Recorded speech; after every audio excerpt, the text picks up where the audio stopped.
Sejam bem-vindos ao Rumos e Desafios, um programa produzido pela Santa Cília TV para discutir temas interessantes com pessoas de destaque em suas áreas. Eu sou Marcelo Henrique Gasoli Veronês, apresentador e condutor dos assuntos. O especial de hoje terá como tema Esporte, Direito Social. Para tanto, convidamos o campeão dos Jogos Olímpicos de Barcelona em 1992 na modalidade judô, Rogério Sampaio, hoje diretor-geral do Comitê Olímpico do Brasil. Rogério já foi presidente da Fundação Pro Esporte de Santos, secretário nacional da Autoridade Brasileira de Controle de Dopagem e da Secretaria de Esporte de Alto Rendimento do Ministério do Esporte. Obrigado, Rogério, pela sua presença. Para nós é uma honra termos você aqui. É um prazer estar aqui com você, Marcelo. Já estivemos juntos em muitas outras oportunidades no esporte santista e estar aqui com você é um momento de muita alegria. Lembrar que também, entre o período que estive na Fundação Pro Esporte e posteriormente no Ministério do Esporte, também trabalhei na Prefeitura Municipal de São Paulo como coordenador de gestão de esporte de alto rendimento. É isso aí, tá ótimo. Rogério, o título do programa, o tema do programa é Esporte como Direito Social, né? Nós sabemos que os direitos sociais, eles são direitos humanos de segunda geração. Todo cidadão no Brasil paga impostos, paga tributos e tem direito de receber alguns direitos em troca. Então, os direitos sociais, a gente pode incluir segurança, saúde, educação, transporte. E dentre esses direitos, o esporte foi colocado exatamente como também um direito social, né? Está lá na Constituição Federal, no artigo 217, e na Lei Pelé, né? No artigo 2º, que traz os princípios fundamentais. Um desses princípios é exatamente o direito a praticar esportes. É importante praticar esporte? É fundamental na formação de qualquer indivíduo a prática de esportes. Eu acho que a minha formação, pelo menos, se não fosse a atividade física, esportiva, seria totalmente diferente. Agora, nós não podemos também colocar a responsabilidade desse direito à prática esportiva totalmente em cima do gestor da área esportiva, seja do município, do estado ou nacional, né? Porque você pratica esporte não só nos ginásios que estão sob o comando das secretarias de esportes, né? Você pratica esporte também na escola, você faz atividade física numa praça, muitas vezes como prevenção a diversos problemas de saúde, enfim. Então, feliz aquela família, né, que coloca os seus filhos, as suas crianças para praticar esporte de maneira espontânea, antes até do sistema educacional. A gente vai falar sobre o sistema educacional um pouquinho mais para frente. Agora, é interessante a gente citar, né, o ganho de status que o esporte teve com o passar do tempo, né? Sim. Porque se a gente lembrar, por exemplo, né, o Zico, né? O Zico foi secretário nacional de esporte, né, na gestão do ex-presidente Collor de Mello. Fez até uma lei, né, que era uma lei geral de esportes. Que depois foi aperfeiçoada, né, era a lei Zico, se transformou na lei Pelé. Isso, em 1998, né? Que tinha como ministro o Pelé. Sim. Mas que era um ministro extraordinário, né? Na verdade, naquele período era uma secretaria, assim como era na época do Zico, mas como o Pelé assumiu, recebeu o status de um ministério extraordinário. Isso, e num determinado momento se tornou um ministério perene. Sim. Né? Principalmente a partir do governo do ex-presidente Lula, né? Aí se tornou um ministério perene que teve nas mãos do PCdoB. Sim. Né? Vários ministros que passaram pelo Ministério do Esporte eram ligados ao PCdoB, Sim. né? E eram ligados ao PCdoB, e embora o Ministério do Esporte tenha aí aproximadamente 15, 16 anos, na minha avaliação, ele ainda é um ministério que está se alicerçando, né? A gente de vez em quando vê que muda o governo, alguém fala assim, não, vamos diminuir o número de ministérios, e o esporte ele sempre corre esse risco, né? Então, eu acho que é um avanço muito grande a criação do Ministério do Esporte, fez com que o sistema brasileiro desportivo se desenvolvesse mais rapidamente, mas ele ainda está sobre um período aí de se concretizar realmente como um ministério fundamental para a sociedade brasileira. E aí essa estrutura, né? O Brasil é uma federação, você tem a União Federal, tem os Estados-membros, tem os municípios, né? Essa estrutura do Ministério do Esporte, depois ela vai se repetir nos demais entes federativos. Sim. Hoje, dos estados brasileiros, todos os estados têm uma secretaria de esportes exclusiva? Todos têm uma secretaria de esportes. E, lógico, nem todos os municípios têm a Secretaria de Esportes, mas eu acho que avançou muito, o número vem crescendo muito nos últimos anos de municípios com uma secretaria específica para o esporte. Agora, eu queria que a gente falasse um pouquinho a respeito do orçamento, né? O orçamento que é destinado para o esporte, que a gente ouve falar, né, o grande comprometimento dos entes públicos com o orçamento. Então, uma grande parte ela tem que obrigatoriamente ser destinada para a saúde, uma grande parte para a educação, uma imensa parte por pagamento de funcionários, a folha salarial, e aí sobra pouco para investir. Esse pouco que sobra tem que ser dividido nas mais diversas áreas. Como é que tem sido o orçamento do esporte no nosso país? Olha, a gente sente uma necessidade de que o orçamento aumente, né? Atender a toda a população com o orçamento existente é quase que impossível.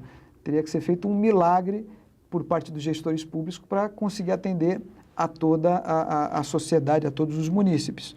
Eu entendo que é uma necessidade do gestor público desportivo ele buscar cada vez mais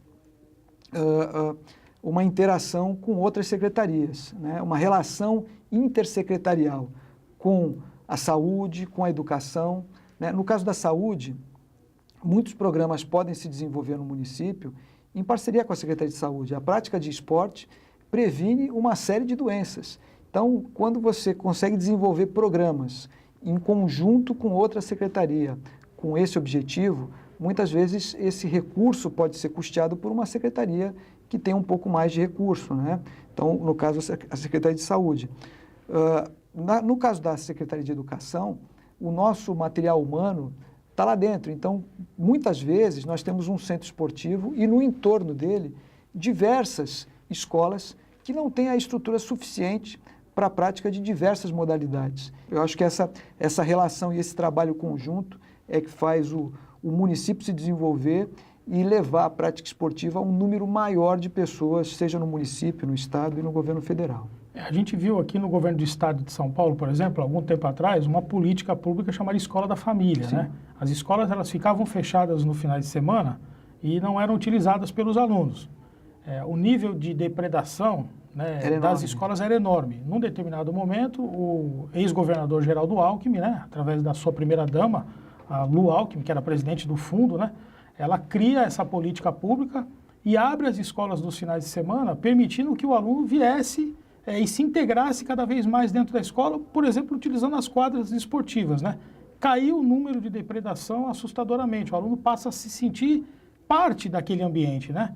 E passa a valorizar cada vez mais, e aí é aquela história, desenvolver a saúde, se desenvolver enquanto ser humano, enquanto cidadão, consciente dos seus direitos, dos seus deveres, né?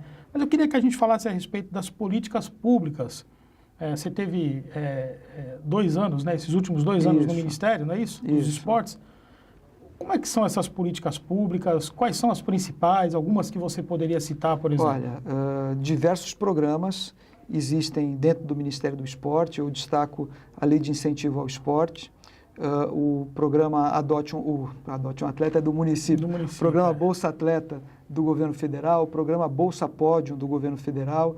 Em outra secretaria, que é a Secretaria Nacional de Esporte, Lazer e Inclusão Social, SNELES, você tem o programa Segundo Tempo, o programa UPELC, que é o programa Esporte e Lazer na Comunidade, e outros programas. Você tem alguns programas também na Secretaria do Futebol. Então, mas vamos falar um pouquinho a respeito deles. Então, por exemplo, a Lei de Incentivo ao Esporte, ao que ela se destina? Como é que é isso? Não, você pode apresentar projetos com objetivo de alto rendimento, de esporte educacional, de inclusão social. Então, você apresenta um projeto para o Ministério, é isso? Apresenta um projeto para o Ministério. O Ministério avalia. Avalia. Se ele aprovar, você tem o direito de captar esse recurso junto às empresas. Aí você vai, então, em busca de quem paga o imposto. Então, as empresas que pagam o imposto calculado sobre o lucro real, elas podem destinar 1% desse pagamento do imposto para o projeto que está aprovado. Quer dizer, deixa de recolher o imposto diretamente para o governo. Exatamente. E isso deve ser maravilhoso, né? Porque são associações que propõem esses projetos, não é isso? Associações esportivas, clubes, universidades, qualquer entidade privada ou qualquer entidade privada, mas sem fins lucrativos, pode ser proponente desses projetos. Essa política pública ela é exitosa? É exitosa. Nós temos diversas instalações esportivas que nos últimos anos foram modernizadas, diversos atletas conseguiram desenvolver profissionalmente através do programa do programa Lei de Incentivo ao Esporte. E na área social e educacional também um número muito grande de crianças teve acesso à prática esportiva através desses projetos aprovados. Né? Então, vamos falar um pouquinho a respeito também do Bolsa Atleta. Como é que é o Bolsa Atleta? O Bolsa Atleta é um programa que tem por objetivo atender os atletas que se classificaram entre os melhores do país nas suas classes. Então, nós temos a categoria dos atletas que ainda estão se destacando, 15, 16 anos, que se classificaram, por exemplo, nos Jogos Estudantis Brasileiros. Então, os melhores anualmente recebem um valor, são valores que não são muito grandes, mas giram aí em torno de R$800. Mas apoia o atleta, né? Apoia o atleta, né? Depois você tem a categoria nacional, que são aqueles que se classificam entre os melhores do país nos diversos campeonatos brasileiros. Categoria internacional, categoria... Aí aumenta um pouquinho o valor da bolsa, vai aumentando. Categoria olímpica, e aí você atende até R$2.500. E depois você tem a categoria Bolsa Pódio, que são para os atletas que estão entre os 20 melhores do mundo na sua prova, e aí já são valores que atingem o valor de até R$15 mil. Eu acho que o que é importante destacar é que, nos últimos anos, após o Ministério do Esporte ser criado e criar alguns programas, ao mesmo tempo embaixo, na estrutura do Estado brasileiro, os mesmos programas também se disseminaram nos estados, nos diversos estados e municípios. Então, você pega, por exemplo, o estado de São Paulo também tem uma lei estadual de incentivo ao esporte. O município de Santos também tem a lei de incentivo ao esporte municipal. Aliás, a lei municipal foi criada antes da lei estadual. Que é a Promify, né? Que é o Promify. Quando você pega o Bolsa Atleta e o Bolsa Pódio, você tem no governo do estado o Bolsa Talento Esportivo, que foi criado após o programa do governo federal. E o programa Adote um Atleta em Santos, ele é um programa que é anterior, inclusive, ao programa do governo federal. Mas o importante é que após a criação desses programas pelo governo federal, a estrutura que vem abaixo nos estados e nos municípios, muitas vezes acaba também criando programas parecidos, com recurso próprio. E aí a eficiência dessa política, por exemplo, ela é bastante interessante. Eu acho que sim.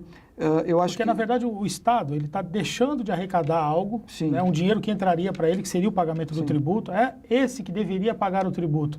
Destina ao projeto... No caso da Lei de Incentivo ao Esporte. A Lei de Incentivo ao Esporte, no caso do Bolsa Atleta, Bolsa Pódio, o governo estadual, o Bolsa Talento Esportivo, aí já é recurso próprio colocado como um auxílio financeiro ao atleta. Né? Então, são as políticas públicas aí voltadas ao esporte. A gente viu o esporte se desenvolver muito, né?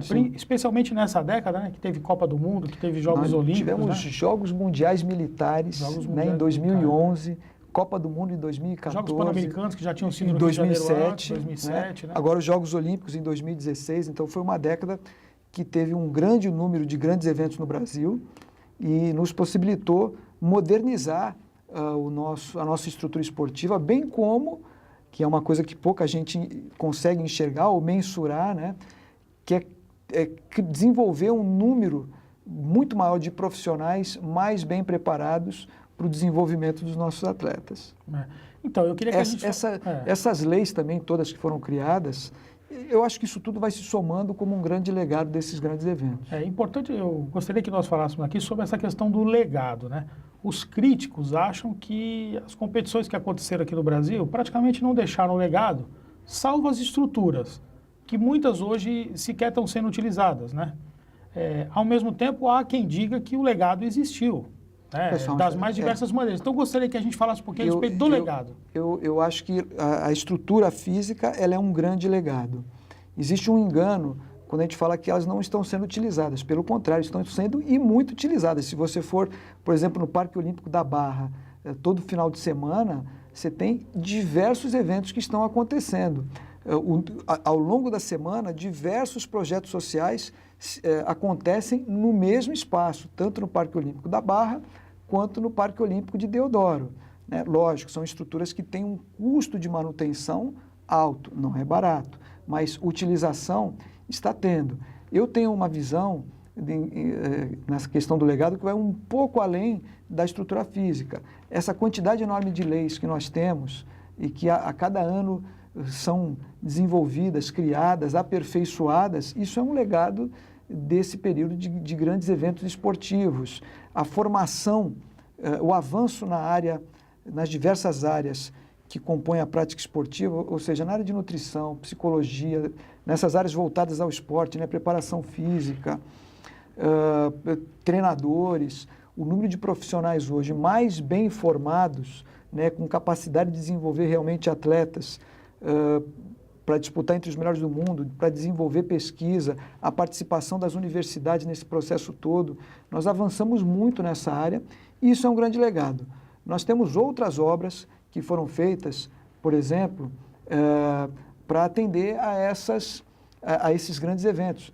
Por exemplo, se você vai no aeroporto de Brasília hoje, é um aeroporto modernizado. Você vai no aeroporto de Congonhas, de Guarulhos. Não, mesmo a ligação do centro do Rio de Janeiro até o Parque da Barra, né? Sim, hoje a cidade do Rio de Janeiro se transformou. Então, você tem um legado de estrutura das cidades ou de algumas obras que foram desenvolvidas para atender esses grandes eventos, além das instalações esportivas. Eu acho que o Brasil fortaleceu muito o nome dele no cenário turístico internacional. Nós recebemos hoje um número maior de turistas.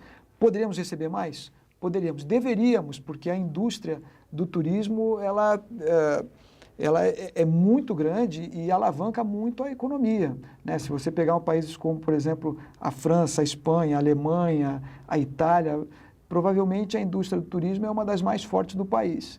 Agora, nós temos um outro problema hoje que impede um pouco o turismo de ter um desenvolvimento maior, que é a questão da segurança, né? Então, mas eu acho que o Brasil avançou muito com esses eventos e acho que nós temos que continuar trazendo grandes eventos para o Brasil. Não estou falando de trazer novamente uma Olimpíada ou uma Copa do Mundo, mas se você pegar cidades como Barcelona, como Paris, cidades da Europa, cidades americanas, diversos campeonatos mundiais são realizados anualmente nas instalações olímpicas. Que foram feitas para os grandes eventos. Você pega, por exemplo, um campeonato mundial de atletismo sub-20, você movimenta entre atleta, jornalista, técnico, quase que 5 mil pessoas. É um evento que dura 10 dias. Então, transmissão para o mundo inteiro. Então, o Brasil, eu acho que ele tem que continuar desenvolvendo, participando e organizando esses grandes eventos, logicamente que dentro das nossas possibilidades. Hoje a gente tem um limite de recursos dentro do poder público que tem nos impedido de trazer esses grandes eventos. Mas eu acho que assim que nós conseguirmos o equilíbrio financeiro, nós temos que voltar a trazer esses grandes eventos para o Brasil. Então, agora, esses grandes eventos... Você lembra, por exemplo, do Grande Prêmio de Fórmula 1 em São Paulo, que é o evento que mais traz recurso para o município de São Paulo ao longo do ano. É um evento que dura 4, 5 dias e ele é extremamente importante para a cidade de São Paulo. Então, agora, a crítica que se faz exatamente a essa questão dos Jogos Olímpicos, né, e da Copa do Mundo foi o custo muito alto, né?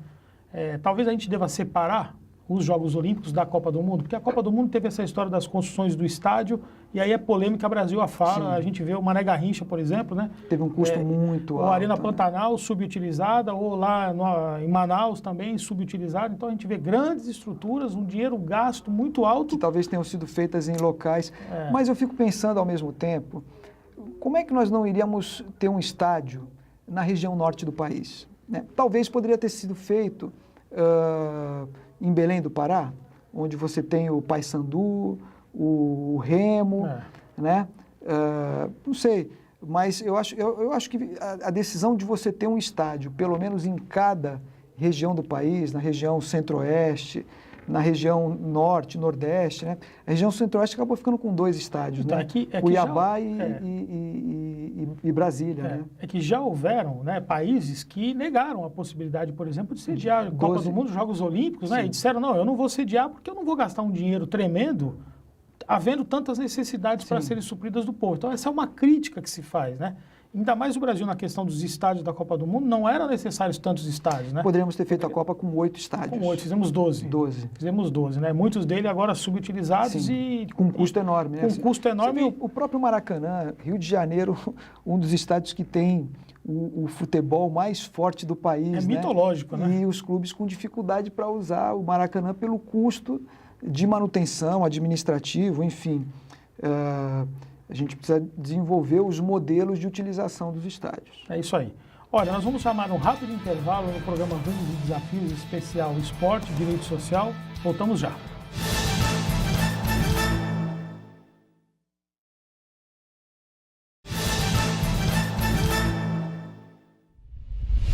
Estamos de volta com o programa Rumos e Desafios especial Esporte e Direito Social. Para tanto, contamos com a presença do diretor-geral do Comitê Olímpico do Brasil, Rogério Sampaio. Rogério, eu gostaria que nós conversássemos sobre alguns dos princípios fundamentais do desporto que estão lá na Lei Pelé, no artigo 2º. Um deles que eu acho particularmente muito importante é o princípio da democratização. É importante a democracia no esporte? Fundamental. Na questão da democratização, primeiro, a questão do acesso à atividade esportiva, né? Principalmente a atividade esportiva oferecida pelas prefeituras, pelo Estado, pelo governo federal, ela não deve ser elitista ou buscar somente os resultados, excluindo aqueles que às vezes não têm o talento para a competição, ou seja, a busca pela prática esportiva é o grande objetivo. Já na parte administrativa, no último ano nós avançamos muito no Ministério do Esporte.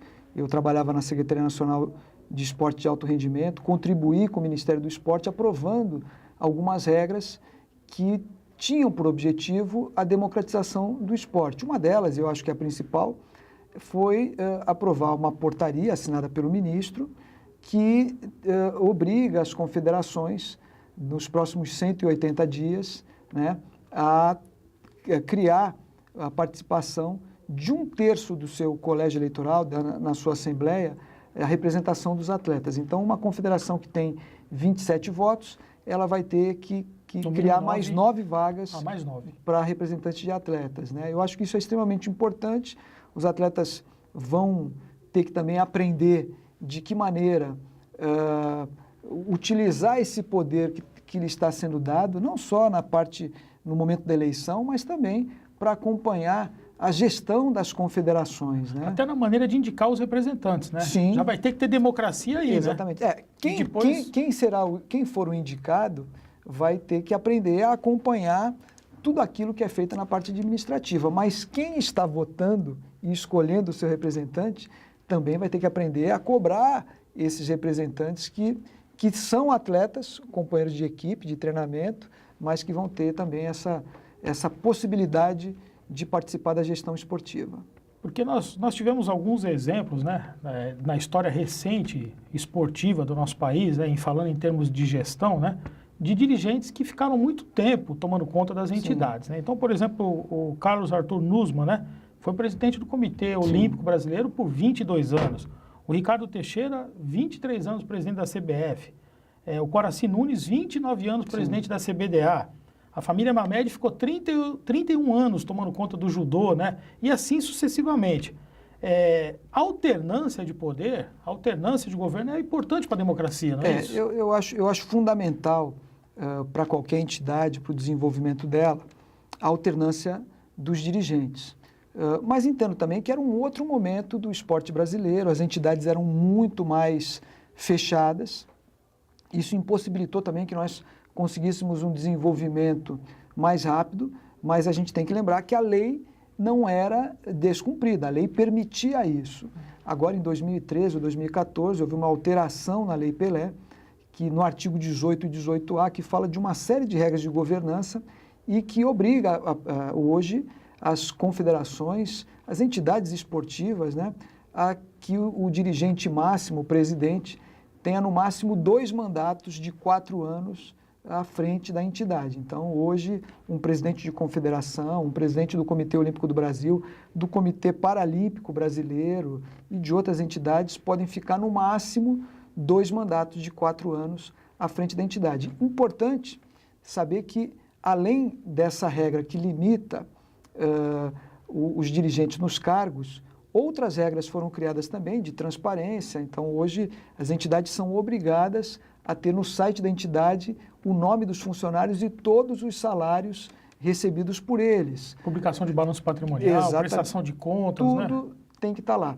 E o Ministério do Esporte, ele é obrigado a certificar as entidades que cumprem com todas essas determinações do artigo 18 e 18A, inclusive o Ministério soltou a portaria 224, atualizou agora no último mês, com diversas regras de governança, e as entidades têm que enviar toda a sua documentação ao Ministério, o Ministério certifica essas entidades que cumprem todas essas regras, e a partir daí é que elas podem acessar o recurso público, de diversas maneiras, seja o recurso público do Ministério do Esporte, seja o recurso público que elas recebem através do COB, através da lei Agnello Piva, mas tudo isso é recurso público, então elas têm que ser certificadas para acessar esse recurso. Legal. Eu gostaria que a gente tocasse também num outro princípio, que é um princípio importante, que é o princípio da identidade nacional, né?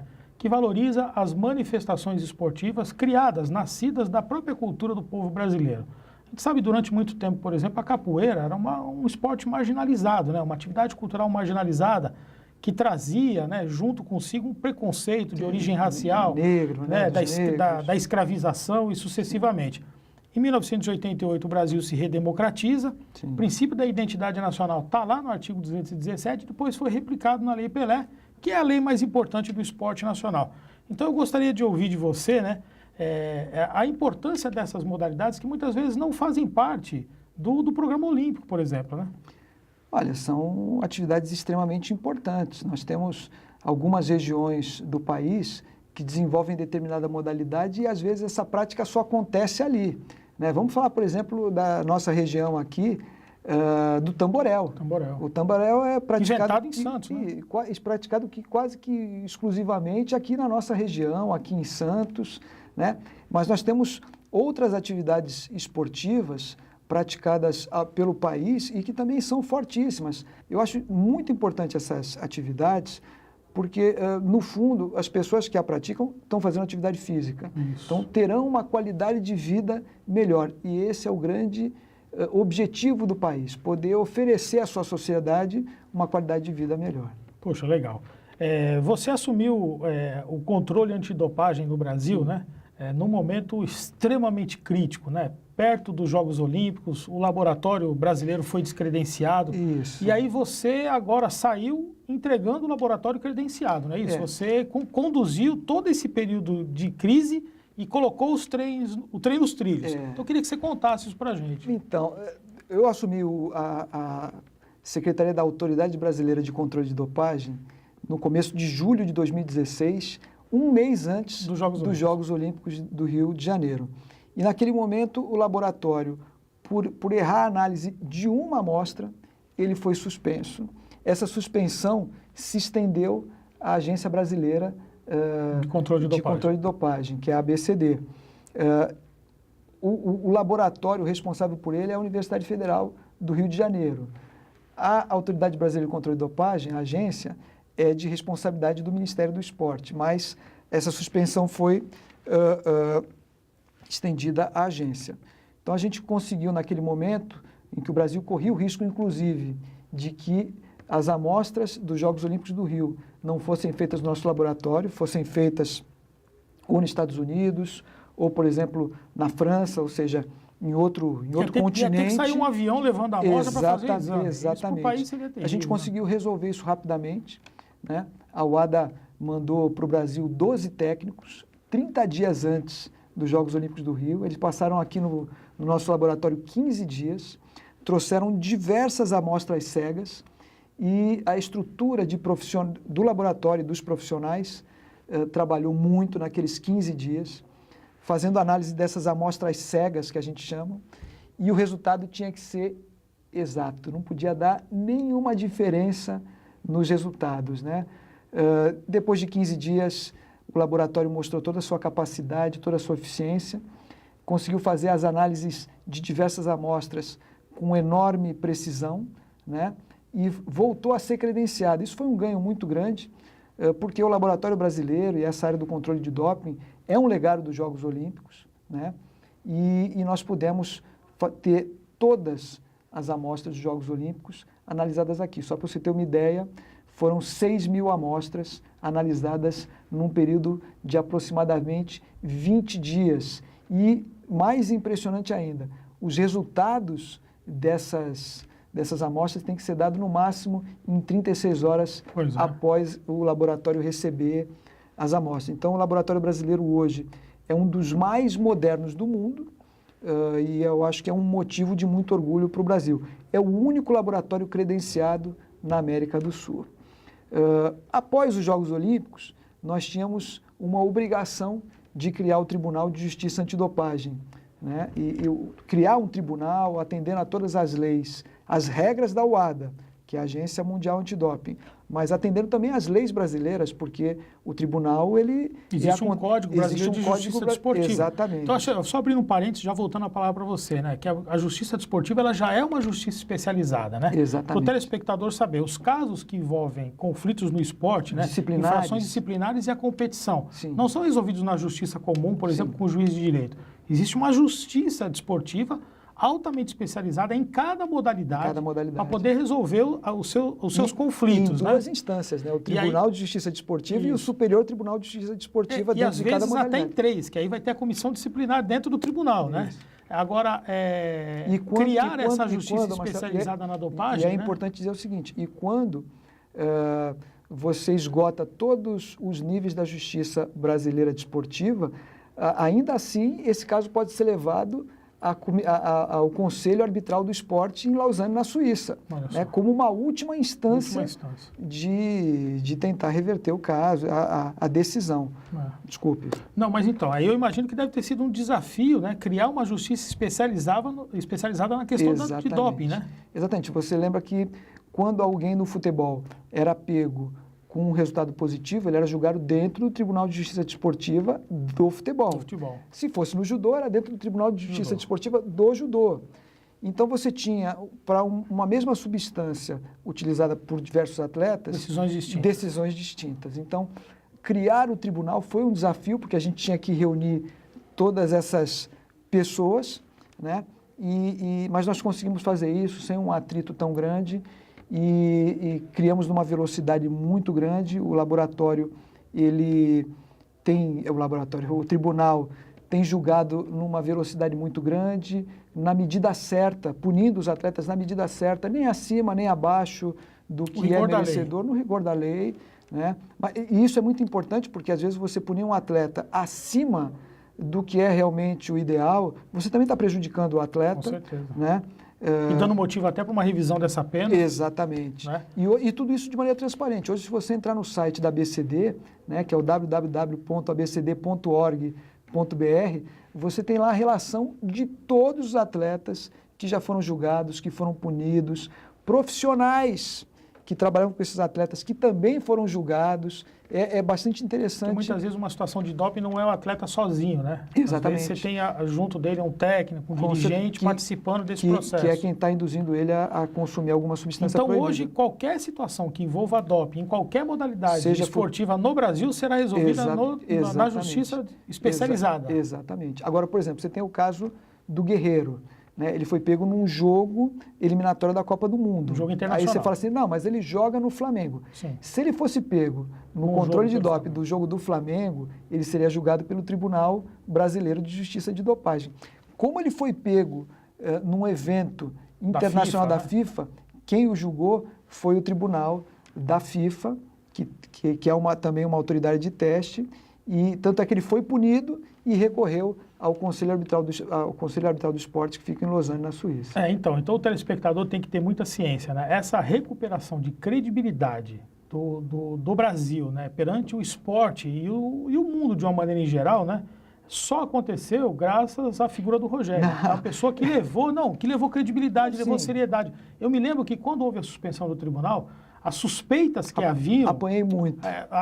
Não no tribunal, do laboratório. Sim. As suspeitas que haviam, né, sobre as análises que eram feitas, elas eram terríveis, né? E era um momento muito conturbado do controle de doping internacional. Por quê? Porque havia acabado de estourar o caso da Rússia, Isso. que havia manipulado resultados referentes aos Jogos Olímpicos de Inverno de Sochi, que foram realizados em 2014. Aí, quando veio um erro de uma análise no laboratório brasileiro, caiu o mundo, né? Então, assim, eu não estou te adulando, entendeu, Rogério? Então, na verdade, estou falando, você levou credibilidade, né? Uma das você coisas, é um dirigente esportivo acima de qualquer suspeita, né? Uma das coisas que nós firmamos como um compromisso nosso mesmo para com a UADA, que é a Agência Mundial Antidoping, foi o compromisso de cumprir todos os prazos, né? A agência brasileira, ela, ao longo do ano, ela passa por auditorias, ela tem que entregar relatórios em diversas áreas, na área de operações, na área de educação, porque não é só testar o atleta, você tem que ensiná-lo que algumas substâncias são proibidas, né? Você divulgar a lista de substâncias. Exatamente. Né? Você tem a questão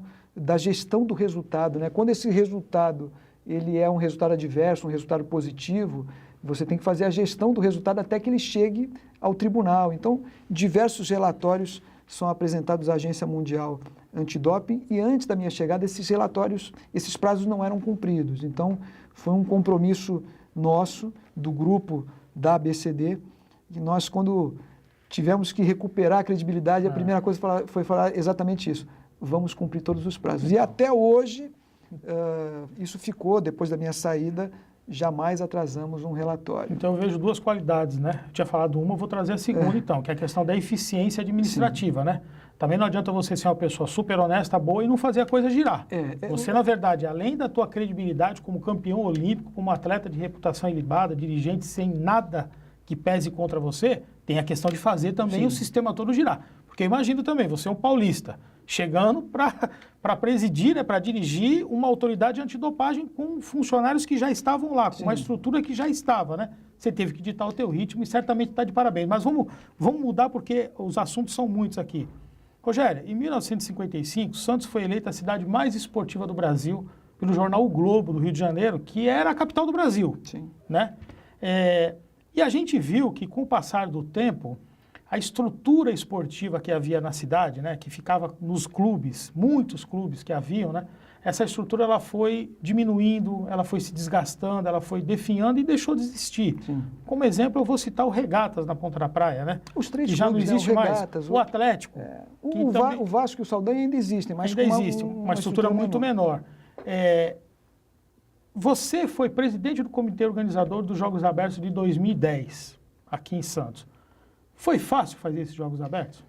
Olha, foi um grande desafio, mas foi extremamente prazeroso e, como eu contei com um apoio irrestrito do prefeito Papa na época, né, eu me lembro de uma reunião em que o Papa reuniu os diversos secretários de Educação, Saúde, de Finanças, enfim, os companheiros de secretariado, mas das principais secretarias. Eu lembro que ele fez uma reunião de 5 minutos e falou, olha, gente, deixa eu falar uma coisa para vocês, está aqui o Rogério e o Paulo Musa, que era o secretário de Esportes, eles estão responsáveis por fazer os Jogos Abertos esse ano em Santos, que é o principal evento do município.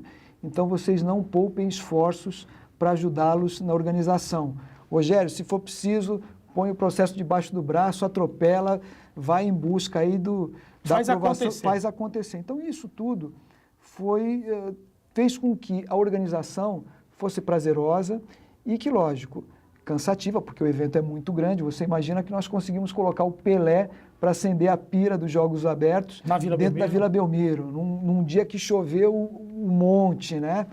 Então, assim, foi um grande desafio, mas eu coloco que foi prazeroso, enfim. Eu, se tivesse oportunidade e tivesse novamente um apoio como o que tive do prefeito Papa na época, faria novamente com o maior prazer. Mas a estrutura esportiva da cidade, como é que Santos está hoje em termos de esporte? Esporte de rendimento, no caso. Nós temos uma boa estrutura hoje, até melhor do que na época. Né? Na época 2010. Isso. Na época dos Jogos Abertos, para a realização daquele evento, nós tivemos que inaugurar a Arena Santos, que é um equipamento grandioso para 5 mil pessoas, moderno.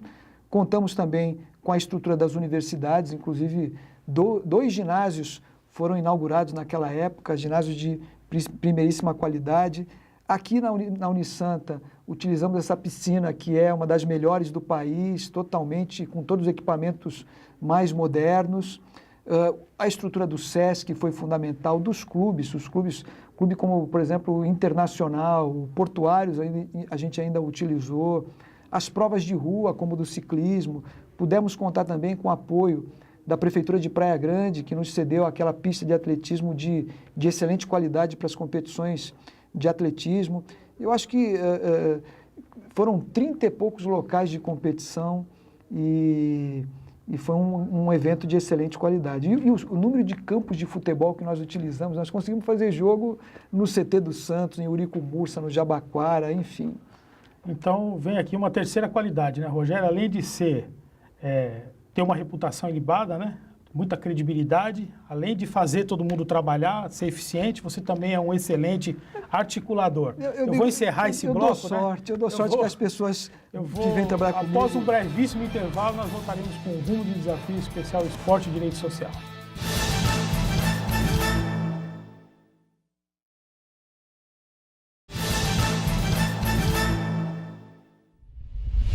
Estamos de volta com o programa Rumos e Desafios Especial Esporte e Direito Social, com a presença de Rogério Sampaio, diretor-geral do Comitê Olímpico do Brasil.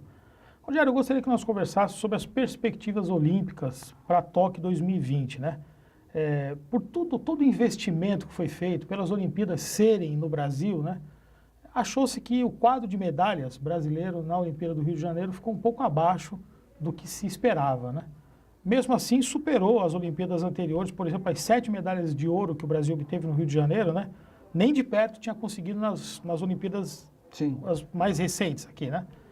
Mas qual é a perspectiva para Tóquio 2020? Porque a gente tem ouvido muito desinvestimento, né, na questão do esporte. E aí nós vamos falar daqui a pouquinho a respeito da Unisanta, que ela é um exemplo exatamente ao contrário. Nós continuamos investindo muito sério aqui.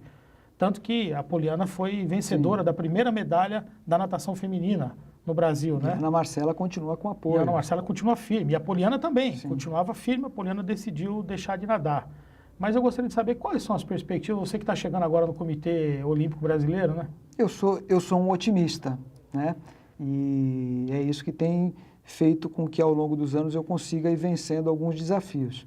Eu acho que, apesar da diminuição dos investimentos no esporte de alto rendimento nos últimos anos, o Brasil desenvolveu com os Jogos Olímpicos do Rio, uma estrutura esportiva, né? Não só a estrutura esportiva dos Jogos Olímpicos, mas os clubes onde os atletas se desenvolvem modernizaram as suas instalações.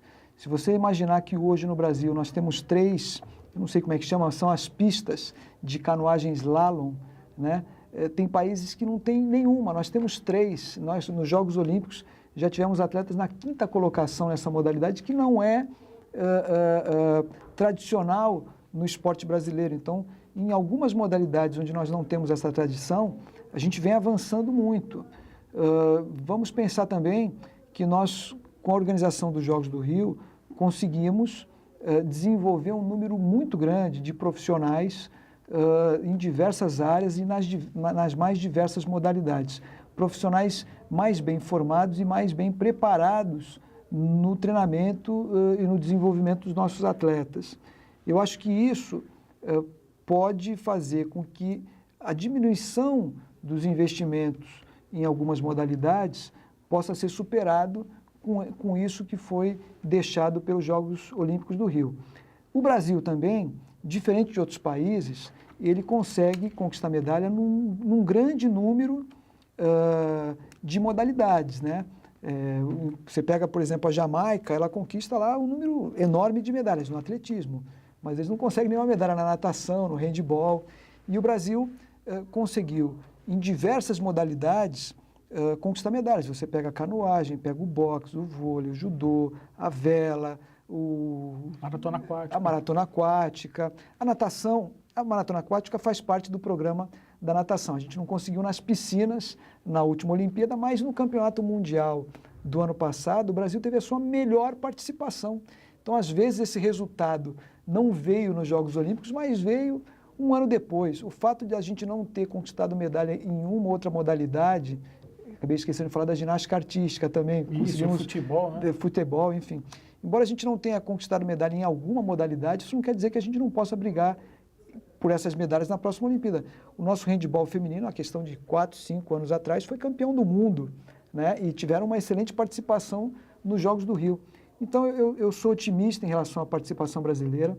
Não sei se nós vamos atingir as 19 medalhas que conquistamos nos Jogos do Rio, mas acho que nós podemos fazer um papel muito bom e que engrandeça e orgulhe o torcedor brasileiro da participação dos nossos atletas, né? Acho que o Brasil tem essa capacidade.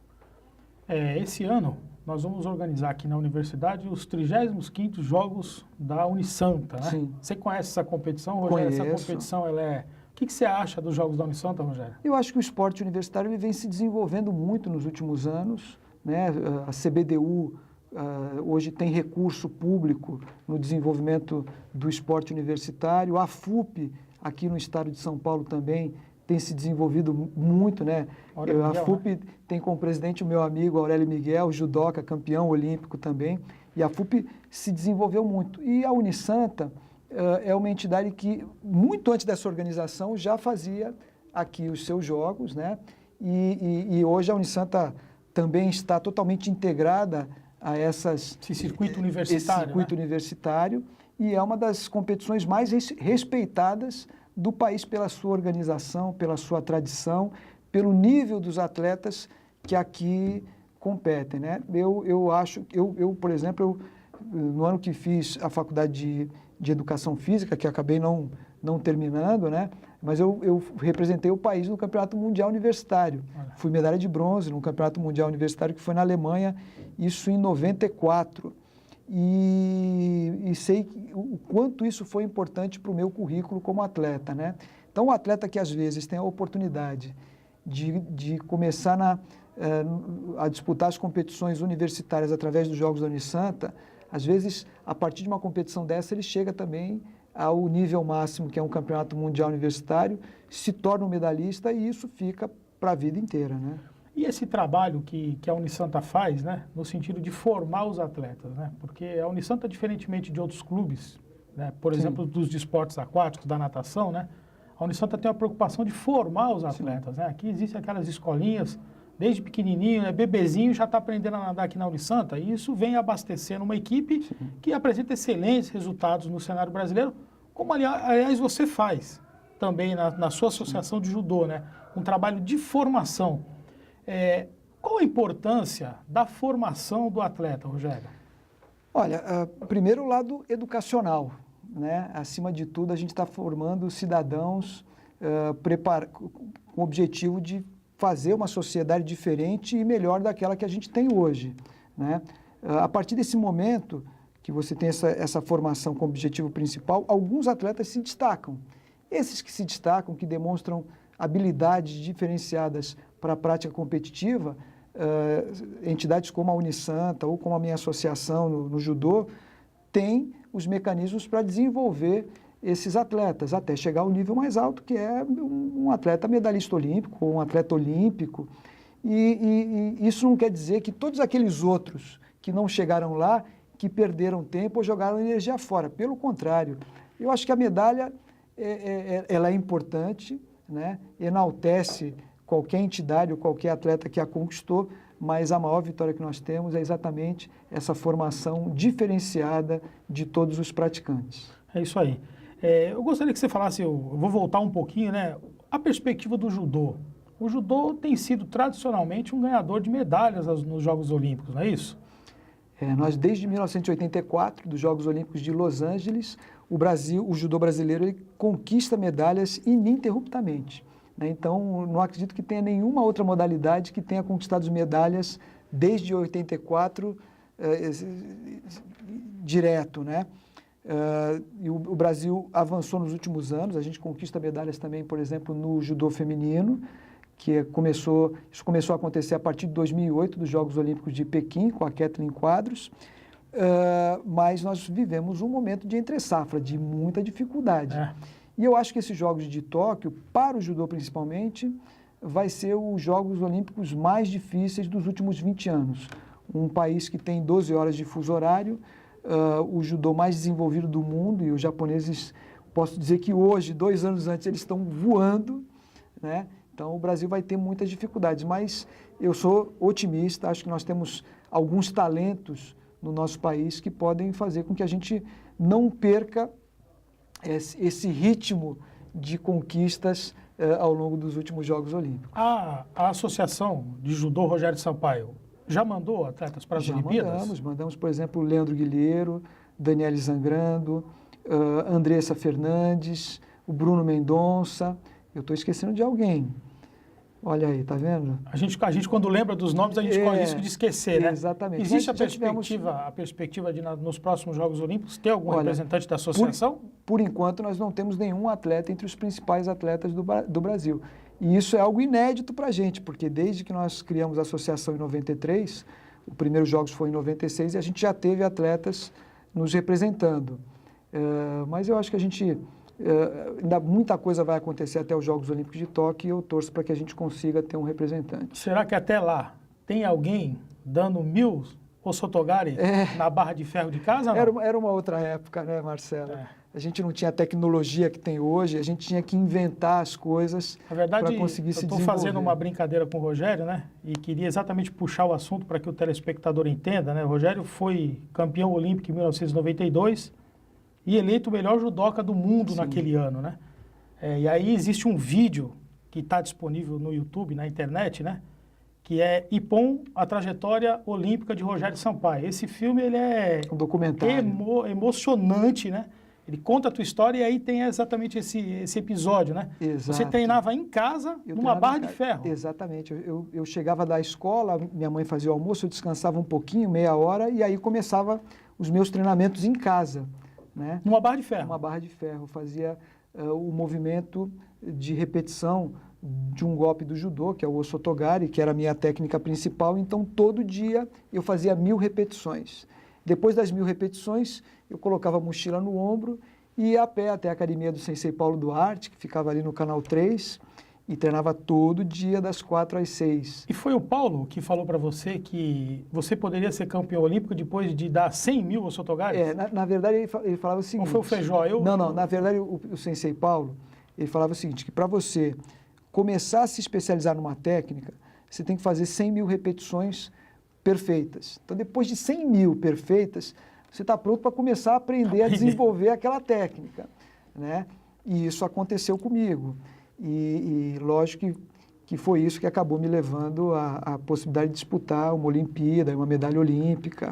Agora, mas o Sensei Paulo, não só para mim, mas como para outros atletas daquela época, ele era um estudioso do judô e fez com que todos os atletas dele fossem atletas de um nível técnico diferenciado, né? Um nível técnico que muitas vezes a gente não encontra mais hoje, né?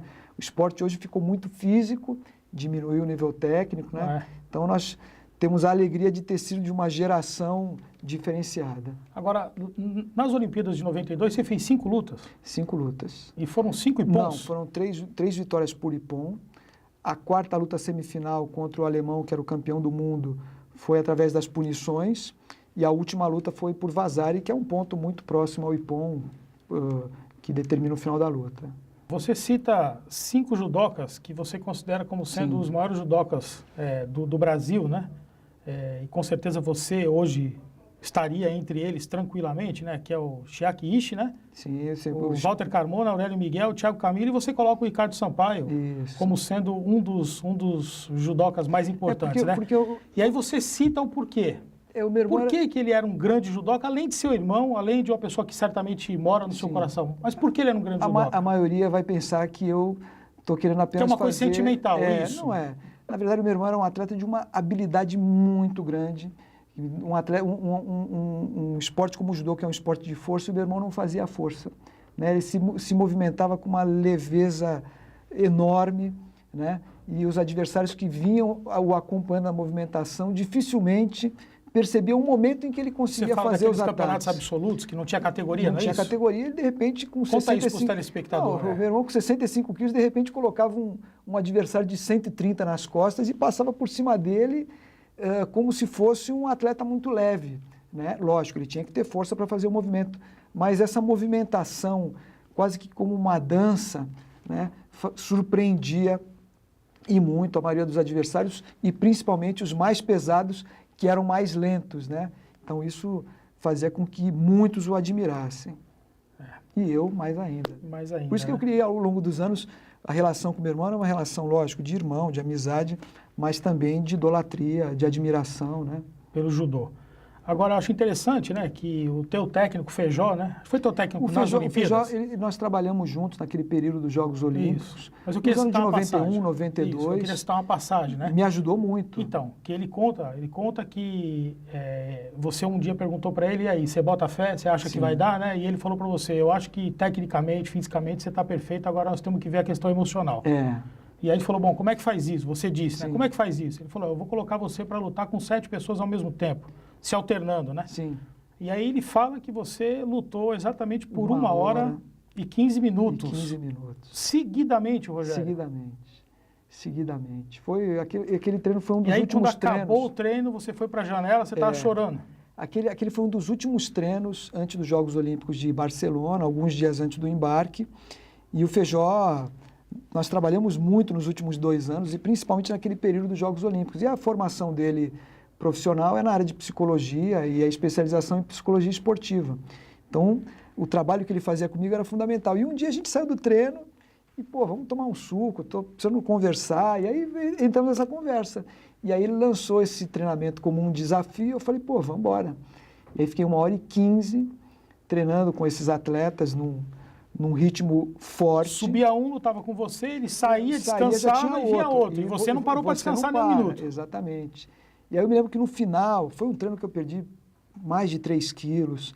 Eu tinha uma janela lá na frente da academia, eu fui lá e, comecei a chorar, né? Porque, eu tinha parado de fazer faculdade porque não tinha grana para pagar a mensalidade, né? Meu carro parado em casa, na garagem, quebrado. Tinha que empurrar para pegar. Eu estava indo para a Olimpíada com um kimono emprestado porque, eu não tinha grana para comprar um kimono de nível, que você está indo para uma Olimpíada, né?